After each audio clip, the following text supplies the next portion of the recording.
Bismillahirrahmanirrahim. Al-Masih ibnu Maryam illa rasulun. Nah, ini loh. Jadi yang harus kita juga pegang teguh ya. Bahwa sebenarnya Rasul itulah memiliki dua sisi ya. Dua sisi hakiki. Pertama, sisi sebagai bashar. Bashar. Apa bashar itu?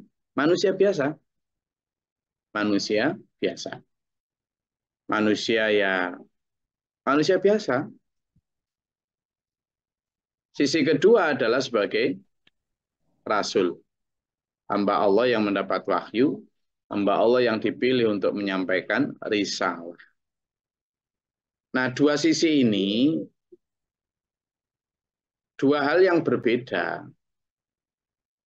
Sebagai manusia biasa, tentu seseorang ya sakit, ya diberi rasa seperti biasa. Ya rasa capek, ya rasa lapar, ya rasa kadang ya jenuh, kadang ya agak ya jengkel, kadang marah, ya biasa sebagai manusia. Itulah kenapa kemudian banyak ayat baik kepada Nabi Muhammad SAW maupun kepada yang lain itu, misalnya rasa takut lu ada karena manusia biasa. Misalnya Nabi Musa, karena ketika akan diperintah ke berdakwah ke siapa? Fir'aun. Maka kalimatnya, aku takut gitu, Nabi Musa bilang gitu. Ya Allah, sungguh kami takut kalau nanti membunuhku siapa? Fir'aun. Lalu baru Allah kemudian la takhofa gitu. Jangan, kalian berdua jangan takut. Ini ma'akuma. Kami bersamamu, kami akan menjagamu berdua. Kan waktu itu sama Harun, Nabi Harun ya. Sehingga rasa itu ada gitu. Demikian pula Nabi Muhammad SAW ketika jalan-jalan di waktu malam gitu ya. Kemudian ketemu sama Abu Bakar, sama Umar gitu kan. Kemana Mar? Niki lo ya Rasul. Mau nyari sesuatu. Sesuatu apa? Kami lapar gitu. Berarti di rumahnya tidak ada apa-apa itu. Sesederhana itu. Nah, terus ketemu sama Nabi. Terus Nabi, nyenan bari tempung di ya Rasul. Aku yo lapar. Mau nyari sesuatu ke warung Madiun. Nah, ternyata dua-duanya lapar. Artinya Rasulullah juga lapar. Lapar Rasulullah. Jadi beliau juga lapar, juga ngantuk. Bahkan Rasulullah juga pernah diingatkan oleh Allah, Muhammad, jangan berputus asa. Loh, berarti kan sebagai manusia biasa juga kadang ada itu rasa capek, rasa letih mengingatkan umat, tapi itu sebagai bashar, sebagai apa? Bashar, manusia biasa. Nah, ayat-ayat yang menerangkan para rasul takut, para rasul kadang ya dihinggapi rasa letih, kadang ya khawatir, kadang sedih. Makanya kemudian ada kalimat la tahzan, apa? Jangan sedih. Karena Rasul juga manusia biasa yang memiliki rasa sedih. Gitu. Nah, tetapi di sisi lain, Rasul itu adalah seorang utusan Allah, wakil Allah. Bahkan kalau misalnya bisa disebut gitu, Pangeran Katon itu. Apa Pangeran Katon? Tuhan yang kelihatan di bumi. Dalam tanda kutip lah ya, bukan Tuhan maksudnya. Wakil Tuhan. Kenapa? Karena kalau kita misalnya ya disuruh taat, atiullah, taatlah kepada Allah. Lalu pertanyaannya adalah, loh saya taat ini kepada siapa? Tuhan nggak kelihatan. Kan gitu. Akhirnya atiullah wa atiur Rasul. Taatlah kepada Allah dan taatlah kepada Rasul. Taat kepada Rasul itu adalah manifestasi taat kepada Allah. Nah, yang beliau wakil Tuhan, gitu loh. Nah, karena wakil Tuhan inilah kedudukan Rasul itu begitu tinggi, begitu apa ya, Artinya membawa stempel Tuhan ini. Namanya utusan. Kalau dubes itu kan istilahnya dubes ya, duta besar. Duta besarnya Allah para rasul itu. Nah, karena beliau adalah duta besarnya Allah, menjadi perwakilan tetapnya Allah di bumi, maka tentu beliau ini membawa atas nama Allah. Nah, itu loh, atas nama Allah. Ini yang kemudian sering disalahartikan oleh umat dan dibisiki oleh setan, sehingga menyimpulkan secara salah. Akhirnya Uzair binullah. Uzair itu anak Allah di kaum Yahudi. Akhirnya Isa binullah. Isa itu putra Allah di kalangan Nasrani. Karena memang begitu. Gitu loh. Untungnya siapa sih Yahudi itu tidak terlalu mengagungkan Musa. Nabi Musa padahal kalau mau dirunut sampai ke sana, itu sifat-sifat ketuhanan pun diberikan Allah itu waktu itu melalui mukjizat ya. Kalau orang nggak tahu gimana bisa membelah lautan, gimana bisa mendatangkan apa ini eh, bencana, bahkan menghidupkan orang mati loh. Jangan salah. Nabi Musa pernah menghidupkan orang mati atas kuasa Allah, atas izin Allah. Apa? Cerita tentang Al-Baqarah, tentang sapi betina, cerita tentang sapi yang orang Bani Israel disuruh nyembelih sapi. Itu kan ceritanya ada orang mati, pembunuhan, tapi tidak ada yang ngaku siapa yang bunuh. Maka orang Bani Israel ini nguji Nabi Musa. Coba sih kalau kamu hebat, benar-benar utusan Tuhan, itu hidupkan, itu apa?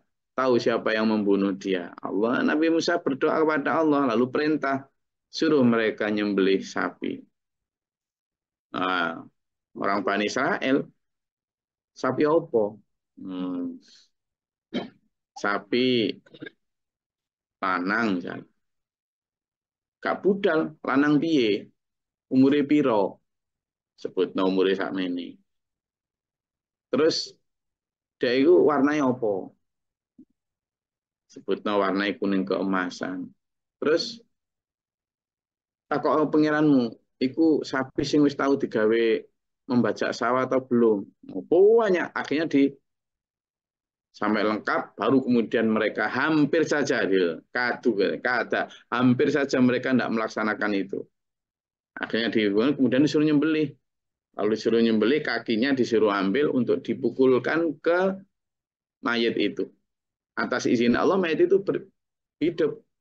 Lalu menunjukkan siapa yang membunuh dia. Kemudian setelah menunjukkan siapa yang membunuh dia, meninggal lagi.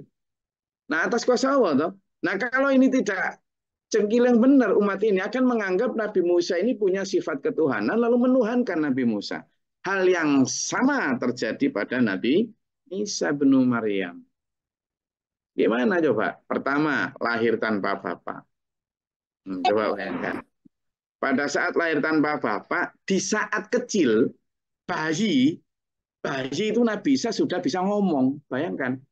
Waktu Ibu Maryam setelah dari pengasingan melahirkan, terus kembali ke kampungnya, kan dicaci maki orang sejagat itu.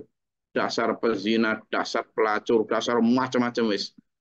Lalu siapa Ibu Maryam kan tutup mulut sambil menunjuk ke si bayi. Masyarakat bertanya, gimana mungkin kami ngomong sama bayi? Gila kamu. Ternyata kemudian Nabi Isa bicara bahwa aku adalah Isa putra Maryam. Aku adalah nanti seorang rasul. Aku akan diberi mukjizat ini itu. Ah itu aja sudah. Wah ini pertama. Kemudian semakin besar, mampu menunjukkan apa yang disembunyikan orang di rumah. Semakin besar, mampu menghidupkan orang mati. Padahal kemampuan menghidupkan orang mati itu hanya Tuhan. Sudah, kurang apa? Mampu menyembuhkan penyakit lepra. Lepra itu sekarang itu ya penyakit aid lah yang nggak bisa disembuhkan. Disembuhkan. Dan yang paling fenomenal adalah mampu menciptakan makhluk. Membuat burung dari tanah. Meskipun Nabi Isa waktu itu mengatakan yuhyi biidznillah, hidup dengan izin Allah, tapi kan umat melihatnya Nabi Isa. Gitu. Sudah pun begitu, Nabi Isa tidak mati, hidup terus. Gitu kan? Sampai hari ini. Loh, berarti kan, wah ini Tuhan ini. Gitu loh. Jadi, jangan salahkan orang saat itu. Jika berpikir logika, maka Isa itu adalah Tuhan. Tapi tetap saja salah ketika Allah menyatakan di sini manusia biasa. Makanya di sini disebut eh, mal masih ibnu Maryam illa rasulun. Bukanlah Isa itu, putra Maryam itu lain-lain enggak. Dia hanyalah seorang rasul. Qad khalat min qablihi rusul, di mana sudah berlalu rasul-rasul sebelumnya sudah banyak. Sama dengan seperti itu. Ya punya mukjizat seperti itu juga, tapi nggak bisa. Susah. Susah kalau tidak menuhankan Isa pada saat itu susah. Memang para Hawariyun, the loyalist yang 12 itu masih memegang teguh ajaran Nabi Isa bahwa yang di atas itu ketika Nabi Isa mengatakan ya Bani Israil budullaha Rabbi wa Rabbakum. Wahai Bani Israel itu di ayat yang ke-72 kan. Wahai Bani Israel, sembahlah Allah, dialah Tuhanku dan Tuhanmu. Dialah yang menciptakanku dan yang menciptakan kalian. Sudah ngomong gitu. 12 murid Nabi Isa masih berpegang teguh pada konsepsi ideologi tauhid, ya, ideologi monoteisme, bertuhankan satu. Memang begitu 12 Hawariyun ini sudah mulai, kan dibunuh semua itu, menyebarkan ajaran Nabi Isa itu kan menyebar ke seluruh negeri. Setelah Nabi Isa di Rafa, mereka kan mulai Petrus, Paulus segala macam kan menyebar ke seluruh negeri. Ada yang jadi menyamar jadi pelayan, ada yang menyamar jadi pedagang, tapi akhirnya mereka terbunuh semua itu. Termasuk yang diceritakan dalam surat Yasin sekitar ayat 20 sampai 23 itu. Itu kan tentang murid-muridnya Nabi Isa. Mereka masih memegang teguh ideologi tauhid, menuhankan Allah dan menganggap bahwa Rasul Isa hanyalah seorang rasul. Tapi setelah itu mulai dah. Nah, Taurat waktu itu masih Injil waktu itu masih asli. Dan keaslian Injil itu yang diimani oleh umat Islam atau Quran yang menyatakan bahwa orang Islam itu beriman kepada Quran dan beriman kepada yang diturunkan sebelum Quran. Injil yang itu, yang menauhidkan Allah. Tapi begitu itu berlalu ratusan tahun, mulai puluhan tahun, sudah mulai terjadi penyimpangan.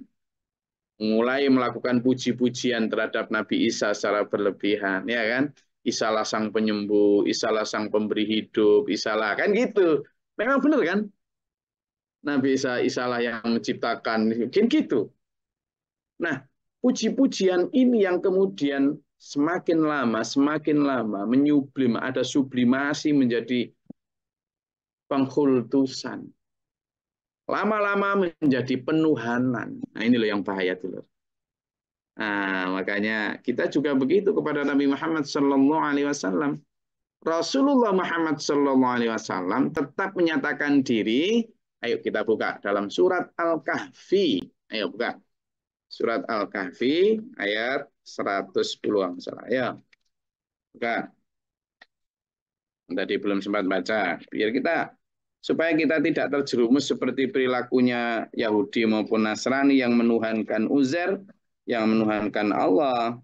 Bahwa Nabi Muhammad Shallallahu Alaihi Wasallam itu adalah sama manusia biasa yang diberikan. Ayat 110. Monggo.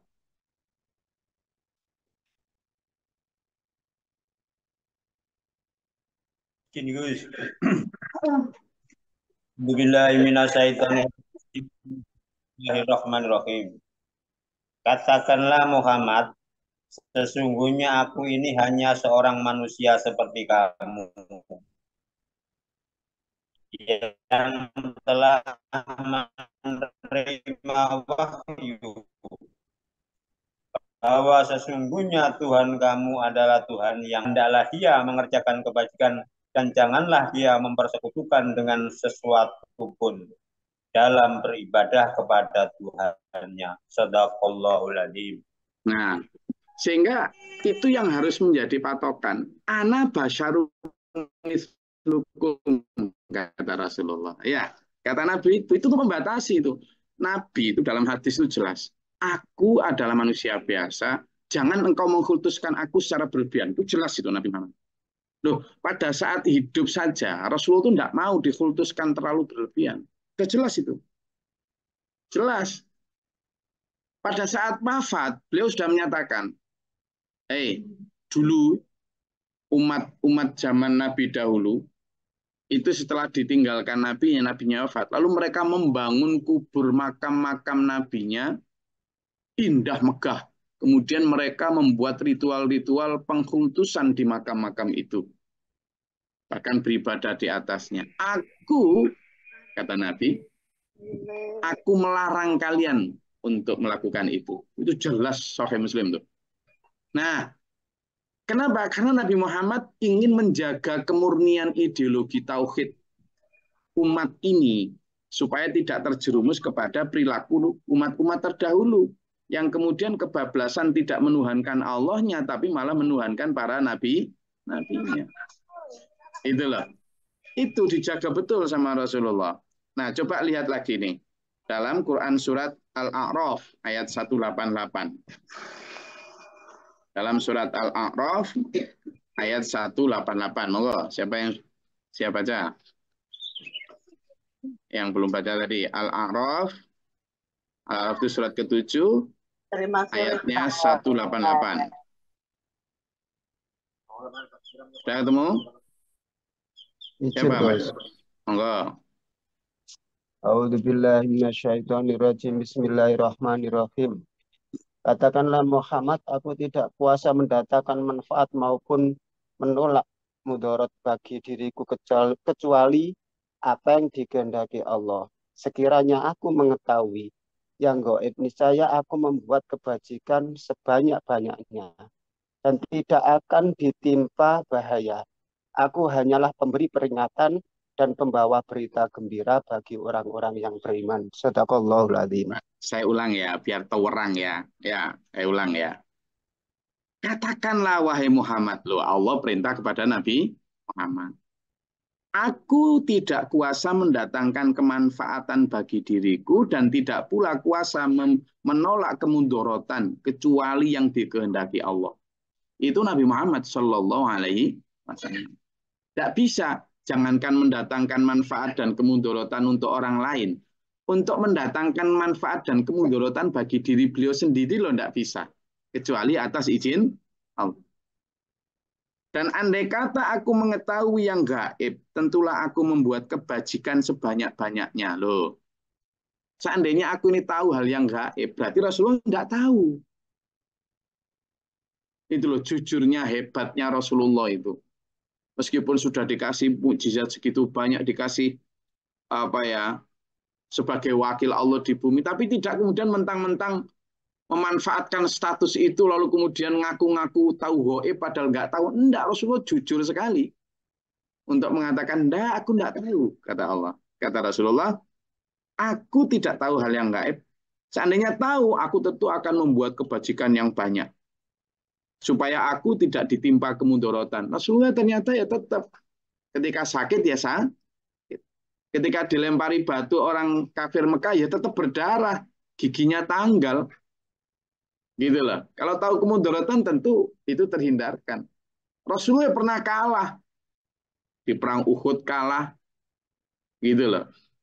Nah, kata Rasulullah dalam ayat ini, aku tidak lain hanyalah pemberi peringatan. Aku ini hanyalah seorang pemberi peringatan dan pembawa berita gembira bagi orang yang beriman. Jadi kata Allah, katakan Muhammad, supaya apa Allah menyatakan begitu? Supaya nanti di akhir zaman atau pengikut Nabi tidak salah terima. Seperti salah terimanya umat Nasrani terhadap nabinya. Nah, sampean juga tak ajak untuk tidak salah terima. Jangan muji-muji Rasulullah sampai berlebihan kayak Rasulullah memberi hidup, Rasulullah memberi rezeki, Rasulullah membawa apa kemanfaatan, kemudorotan lewat beliaulah kita akan sehat. Enggak, jangan ya, jangan berlebihan karena itu dilarang sama Rasulullah. Jadi surat Al-Kahfi tadi menjelaskan ana basyarum mislukum. Kemudian dipertegas dalam surat Al-A'raf ayat 188 dan banyak hadis lain. Wa ummuhu siddiqatun, dan ibunya Maryam adalah seorang yang apa? Jujur, orang yang benar. Kenapa sampai hari ini? Ya karena mereka masih menuhankan itu. Menuhankan Bunda Maryam juga. Gitu.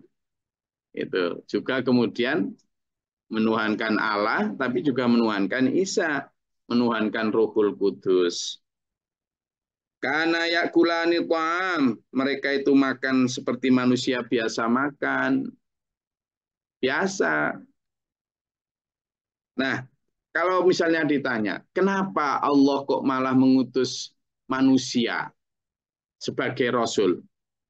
Saya sering sampaikan, pertama, supaya lebih gampang dan mudah di dalam menjelaskan kepada sesama manusia. Karena kalau malaikat kan nggak kelihatan, nggak punya jasad. Tapi dengan manusia biasa punya jasad. Lebih mudah dipahami, lebih mudah diterima. Lebih mudah dilihat. Yang kedua, kenapa kok diutus Rasul manusia bukan malaikat? Karena malaikat itu tidak punya nafsu. Sementara manusia punya nafsu. Sehingga apa? Rasul ini, karena dia manusia biasa, maka ketaatannya itu benar-benar karena ketaatan atas hidayah Allah. Sehingga manusia tidak kemudian mengatakan begini, wah itu kan malaikat, seandainya malaikat loh ya, malaikat bisa melaksanakan ajaran Allah itu kan malaikat, kita kan manusia, biar nggak ngomong gitu. Maka diturunkanlah seorang manusia biasa yang juga punya rasa lapar, ketika diperintah puasa, gitu kan, manusia nggak ngomong, malaikat ya bisa, dia nggak lapar. Tapi ketika diturunkan Rasul manusia biasa yang punya lapar, oh ternyata Rasul juga lapar. Lah gitu. Jadi ketaatan itu. Nah manusia. Kemudian yang ketiga, kenapa diturunkan sebagai manusia biasa? Karena supaya para Rasul ini juga memahami kondisi umat. Seandainya malaikat yang dijadikan Rasul, utusan kepada untuk menyampaikan umat, nggak akan mudah. Kamu loh, kenapa nggak bisa taat loh? Kenapa? Wah, aku bisa. Malaikat akan begitu gampang, tapi kalau Rasul kan enggak. Rasul akan memahami, iya ya, manusia itu lemah. Karena sebagai manusia biasa memahami manusia yang lain. Gitu. Yang terakhir, kenapa Rasul diturunkan sebagai manusia biasa? Karena nanti umat ini akan bersama dengan para Rasul itu di akhirat bersama. Mempertanggungjawabkan bersama sebagai manusia biasa juga yang sama. Juga agar manusia Rasul ini punya keturunan yang kemudian melanjutkan ajaran itu. Nah, disitulah kemudian di sini sampaikan ungdur kaifa nubayyinu lahumul ayati tsumma ungdur anna yufakun. Kami sudah menjelaskan bagaimana, lihatlah bagaimana tanda-tanda bukti kebesaran kami, ayat-ayat kami, dan bagaimana pula mereka dipalingkan. Qul, katakanlah Muhammad, ata'buduna min dunillahi ma la yamliku lakum dharra wa la naf'an. Kenapa kamu menyembah sesuatu yang tidak bisa mendatangkan mudarat dan juga sesuatu yang tidak bisa mendatangkan manfaat? Kalau memang ada dalam ayat lain itu, kamu kalau menganggap Nabi Isa masih Tuhan, gimana kalau Nabi Isa dan ibunya dan seluruh alam semesta ini kami hancurkan? Bisa apa kamu, kata Allah? Sama dengan Nabi Muhammad SAW, nabi-nabi sebelumnya sama.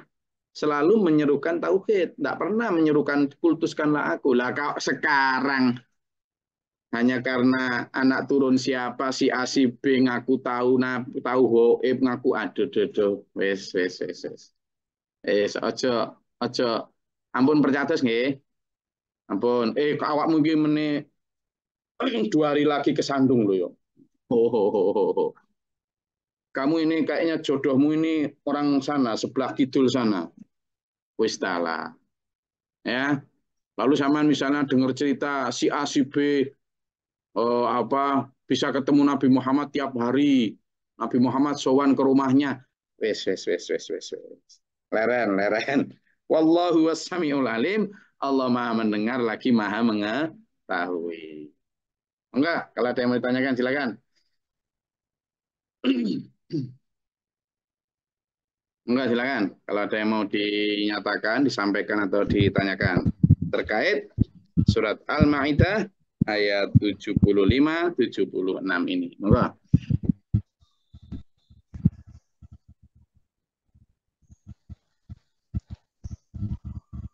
Ada? Silakan. Permisi, Gus. Ya. Saderengipun nyuwun pangapunten, Gus. Kalau di ngapura. Terus dari ayat Al-A'raf ayat 188 itu kan Rasul dawuh tidak kuasa datangkan manfaat maupun menolak kemudarat bagi diriku sendiri. Sementara kalau ada orang awam, Gus, ini yang identik dengan kehidupan kekinian itu kan banyak ulama-ulama yang katakanlah itu dijadikan wasilah sehingga dengan apapun yang dijampi-jampi oleh ulama itu bisa bagaimana? Enggak gimana Pak Mansukan. Makanya gini ya. Kalau sampean minta obat ya ke siapa, enggak apa-apa sebenarnya itu. Di masa Rasulullah pun pernah itu ya.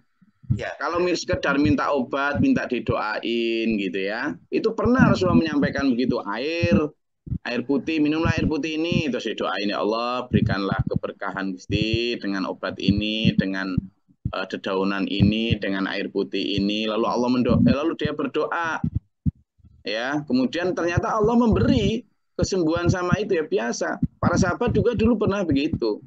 Ada cerita Pak Majukan, seorang sahabat datang ngasih kambing sama Rasulullah. Ya Rasul, ini kambing ada 2 untuk nyenengan gitu. Loh dari mana kamu? Ini saya dapat kambing 10 ini loh Rasul. Loh gimana? Saya tadi itu lewat ke satu kabilah. Nah di situ itu ada ini orang yang kepala sukunya itu sakit keras, sudah berlama nggak sembuh-sembuh katanya itu. Terus saya mampir, terus saya diminta untuk obati itu. Terus ya saya ambilkan air aja ya Rasul, terus saya berdoa. Kamu doa apa? Ya berdoa Al-Fatihah, Al-Ikhlas, Al-Falaq, An-Nas. Terus alhamdulillah sembuh, terus saya dikasih kambing 10. Bagus kata Rasulullah. Enggak apa-apa, bagus itu kata Rasulullah. Jadi artinya kalau sampean misal nggak apa-apa, asalkan bukan kemudian yang sok tahu segala hal, kemudian sampai seolah-olah kalau nggak lewat itu mati, bahwa hanya dengan lewat itu nanti pasti sembuh. Kalimat pasti, kalimat kalau nggak lewat itu, ini yang syirik, ini yang nggak boleh. Tapi kalau sekedar ikhtiar ya sama dengan ikhtiar ke dokter gitu. Makanya kalau dokter juga sama, meskipun dokter itu ilmu umum ya, ilmu kelihatan, tapi nggak boleh kita mengatakan ya kalau nggak ada dokter itu mati gitu. Nah itu syirik itu. Karena banyak dokter yang mati juga. Jadi dokter sendiri bisa mati kok gitu kan. Nah, para ulama, para kiai, para syekh juga sama. Makanya kita harus membatasi diri sebagai sekedar ikhtiar saja. Setelah kita berobat, setelah kita kemudian minta didoakan. Ini karena memang likulita indawaun, dalam ayat juga disebutkan idza maritu bahwa fa innaka tashfi.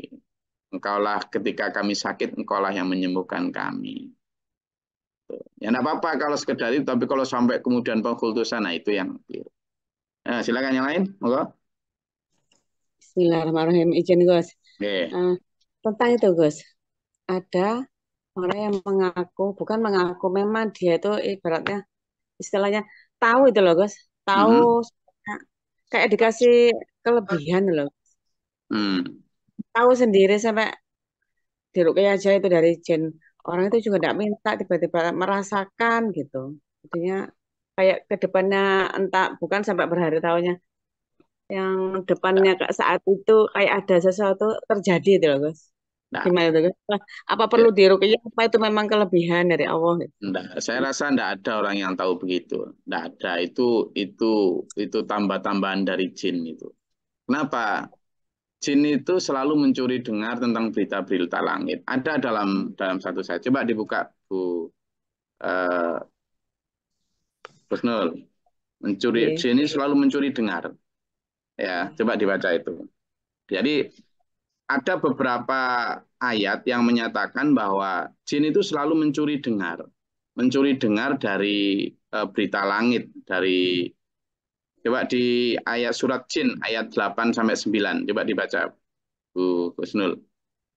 Surat jin ayat 8 sampai 9.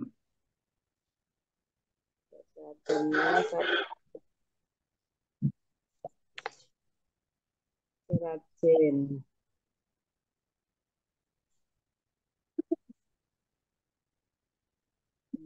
Sudah ketemu? Belum, guys. Jin. Surat keberapa jin, guys? Surat keberapa? Ayo. Surat keberapa? Surat ke-7. Berapa? 72. Silakan. Biar dengar semua yang lain juga. Oke.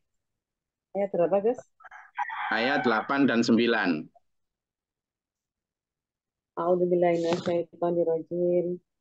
Dan sesungguhnya kami, jin, telah mencoba mengetahui rahasia langit. Maka kami mendapatinya penuh dengan penjagaan yang kuat dan panah-panah api. Dan sesungguhnya kami, jin, dahulu dapat menduduki beberapa tempat di langit berita-beritanya. Tetapi sekarang, siapa mencoba mencuri dengan seperti itu, pasti akan menjumpai panah-panah api yang mengintai untuk membakarnya. Shadaqallahul adzim. Oke. Nah, sekarang saya bacakan satu hadis. Itu jin selalu mencuri dengar. Nah, dari curi dengar itu, kemudian samar-samar dia lalu disampaikan kepada para dukun, para orang yang sok alim, yang mengerti, seolah mengerti. Mengerti, tapi ada misalnya dia dari 1000 berita yang disampaikan kepada para ahli nujum, para itu 1000 berita gitu ya. Itu yang satu benar kadang tentang siapa nanti akan jadi seperti apa. Tapi 900 yang lain bohong, dusta. Tapi orang kadang sudah tersugesti dengan yang satu tadi. Ada satu hadis, sahih ini, saya bacakan ya. Satu hadis nanti saya share di grup nanti. Rasulullah SAW bersabda, dikisahkan oleh Aisyah begini. Al malaikatu tatahaddatsu fil anani wal ananu al ghamamu fil amri yakunu fil ardi fatasma'u syayatinul kalimata fataqurruha fi udhunil kahini kama tuqarru qaruratun fayaziduna ma'aha mi'ata kadzibatin. Para malaikat saling berbicara di atas awan dan awan-awan yang gelap tentang berbagai urusan yang akan terjadi di bumi. Lalu didengar oleh setan-setan. Kemudian setan-setan itu membisikkannya pada telinga para dukun sebagaimana botol ditiup. Lalu setan-setan itu menambah urusan yang didengarnya itu dengan 100 kedustaan. Hadis riwayat Bukhari nomor 3288. Hadisnya sahih. Nanti buka lagi juga hadis sahih Bukhari nomor 4800. Sama seperti itu. Itu. Nah, sehingga yang disampaikan kesampaian, oh ini nanti akan begini, akan begitu, itu dusta semua tuh. Bohong. Kenapa? Kalau Nabi Shallallahu Alaihi Wasallam dalam surat Al-A'raf ayat 188 saja mengatakan, aku tidak mengetahui yang gaib. Bagaimana mungkin seorang Nabi yang sudah paling unggul di muka bumi saja tidak tahu, lalu sekarang hanya seorang Gus Glory tahu? Tidak mungkin. Tidak mungkin. Kalau Nabi saja tidak tahu, apalagi anak keturunan yang mengaku siapapun, tidak mungkin. Sudahlah, yang mengetahui hal gaib hanyalah Allah. Dan kita orang beriman hanya diperintah untuk mengetahui yang gaib. Kalaupun ada ketepatan-ketepatan, yaitu tadi hal-hal yang didengar oleh setan jin di langit, kemudian ketepatan ada yang benar 1-2, tapi kemudian yang 100 yang lain adalah kedustaan. Jangan dipercaya. Ngapunten, Gus. Berarti perlu diruqyah ya? Siapanya? yang orang bilang-bilang begitu tahu gitu. Nah, gini loh, ru'yah itu apa sih? Ya itu Ru'yah itu apa? Ini nanti, pengobat. ini gini juga ini. Orang yang ahli ru'yah itu nanti juga kemudian jadi kemudian, oh ini sini tak ru'yah sini tak obati. Nah, gitu lagi. Jadi akhirnya zaman juga sangat percaya sama si ahli ru'yah itu, seolah-olah ahli ru'yah itu adalah penyembuh paling nomor satu di muka bumi, gitu lagi nanti. Sekarang gini aja. Jadi orang-orang yang apa tahu begini, ngaku tahu begini, sama doakan aja. Dan sama ndak usah ikut campur dalam urusan orang yang sok tahu begitu. Kalaupun dia keluarga dekat sampean, doakan aja untuk banyak berzikir, beristighfar kepada Allah supaya perasaan-perasaan sok tahu itu hilang. Gitu aja. Nah, jadi itu karena kadang ru'yah pun ya bagus, memang dulu ada sunahnya itu ru'yah itu. Cuma kadang sekarang itu sampai disayangkan, ayo di sana seolah-olah semuanya itu bisa lewat ru'yah. Jadi kita tetap saja ketika punya sakit apa, sakit ini dan sebagainya, kalau sakit itu sifatnya jasmani, kita berdoa, berikhtiar dengan berobat, dan jangan lupa berdoa. Kalau sakitnya itu berupa rohani, juga gitu, banyak berdoa. Ya, banyak doa ayat-ayat tentang ru'yah, tapi surat Al-Ikhlas, surat Al-Falaq, surat An-Nas, ayat kursi, Al-Fatihah itu sudah sangat manjur insya Allah kalau kita memahami maknanya dan kita doa secara khusyuk. Oke. Cukup nggih? Jadi gitu, wallahu wasamiul alim, Allah lah yang maha mengetahui lagi maha mendengar. Saya rasa cukup kajian kita pada pagi hari ini. Kita bertemu lagi besok. Insya Allah kita lanjutkan dengan tetap semangat minta kepada Allah agar Allah memberikan kepada kita pencerahan tiap hari dan mampu melaksanakan yang diperintahkan, meninggalkan yang dilarang. Sehingga ila akhirnya husnul khatimah. Amin. Allahumma shalli wa sallim wa barik. Allahumma fir lil mu'minina wal mu'minat wal muslimin muslimat al ahya'i minhum astaghfirullahaladzim. Allahumma hdina fi man hadait wa afina fi man afait wa lana fi man tawallait wa barik lana fi ma atait wa qina syarra ma qadait. Fa innaka taqdi wa la yuqda 'alaika wa inna la tudhillu man laysa min hadait. Tabarakta rabbana wa ta'ala alhamdulillah ma qadaita. Astaghfiruka wa atubu ilaika. اللهم ادع عنا البلاء والوباء والحسن من الجن والشيطان شنكو فربنا نجينا ولنا شافنا ومن ظالمين ربنا ولا تجعلنا في القوم الظالمين اللهم ارفع درجاتنا في الدنيا والآخرة وحسن الخاتمة الله ربنا آمنا فاكتبنا مع الشاهدين ربنا لا تزغ قلوبنا بعد إذ هديتنا وهب لنا من لدنك رحمة إنك أنت الوهاب ربنا واجعلنا مسلمين لك ومن ذريتنا أمة مسلمة لك وأرنا مناسكنا وتب علينا إنك أنت التواب الرحيم اللهم افتح لنا باب السماء برحمتك اللهم انزل علينا رحمة بعدد الغوث الامطار وبدد الرحمة اللهم فاطر السماوات والارض عالم الغيب والشهادة رب كل ملك واشهد ان لا اله الا انت اعوذ بك من شر نفسي شر الشيطان وشر اعوذ بالله من جود البلاء والوباء درك الشقاء والسوء والقدر شماتة الاعداء اللهم انا نسالك الهدى والتقوى والعفاف والغنى وحسن الخلق وحسن الخاتمة رب اغفر لي ولاخي وللعزة والذرة والاسكن سبحان ربك رب العزة عما يصفون سلام على Alhamdulillahirrabbilalamin. Wassalamualaikum warahmatullahi wabarakatuh. Waalaikumsalam warahmatullahi wabarakatuh. Thank you, Coach. Bil Quran.